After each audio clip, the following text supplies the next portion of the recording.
కాబట్టి my dear friends, మరి ఆ ఆ సాధనే నా పేరుకి మరి సార్థకత తీసుకొచ్చిందేమో. మరి పేరు యాదృచ్ఛికంగా పెట్టుండొచ్చు, నాకు ఆ పేరు గురించి తెలియదు కానీ నన్ను ఈ రోజున దోషాల నుండి విముక్తుడిని చేసింది మటుకి మరి ఆ సాధనే. ఆ సాధనతోనే నేను అనారోగ్యం నుండి బయటకు వచ్చాను. ఆ సాధనతోనే ఆత్మనుండిత భావం నుండి బయటకు వచ్చాను. ఆ సాధనతోనే ఈ రోజు పత్రి సార్ చెప్పినట్లు ఎవరు ఎవరికి ఏం చేయలేరయ్యా, ఎవరికి వాళ్లే చేసుకోవాలి అని చెప్పేసి సార్ ఏదైతే చెప్పారో అలా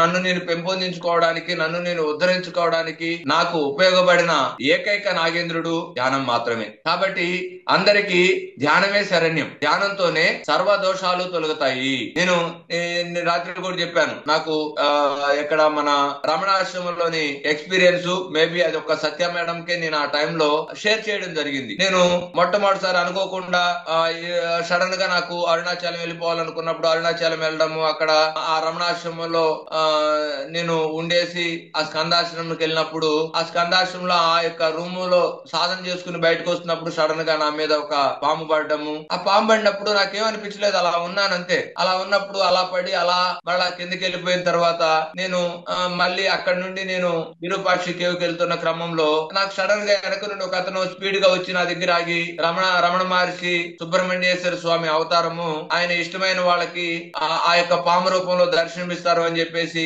ఆయన చెప్పి వెళ్ళిపోయారు. ఆయన ఎవరో నాకు తెలియదు, ఆ సందర్భంలో అక్కడ ఆయన లేరు, కానీ ఆ ఇన్ఫర్మేషన్ నాకు ఇచ్చి వెళ్ళిపోయారు. అలా అక్కడ నాకు ఆ రోజే రమణాశ్రమంలో ఒక బీజం పడింది, నేను ఇక్కడ సాధన చేసుకోవాలి, నా దోషాలను నేను తొలగించుకోవాలి, ఆ సుబ్రహ్మణ్యేశ్వర స్వామిగా నేను మారాలి అని చెప్పేసి ఆ యొక్క అంకురార్పణ, ఆ రోజు జరిగిన ఆ అంకురార్పణే మరి ఈ రోజున అరుణాచలంలో నేను ఇంత గొప్ప సాధన చేసుకోవడానికి ఆ రోజే బీజం పడింది. ఈ రోజు అది కార్యరూపం దాల్చింది. ఆ విధంగా నా దోషాలని తొలగించుకుంటున్నాను. ఆ సుబ్రహ్మణ్యేశ్వర స్వామి దగ్గరికి చేరి నా దోషాలని నేను తొలగించుకుంటున్నాను. కానీ అలాగే ప్రతి ఒక్కరు కూడా మరి ఆ సుబ్రహ్మణ్యేశ్వర స్వామి దగ్గరికి చేరి ఆ సాధనలోకి వెళ్లి ఎవరి దోషాలని వారే తొలగించుకోవాలి. ఎవరి దోషాలని ఎవరు తీసివేయలేరు.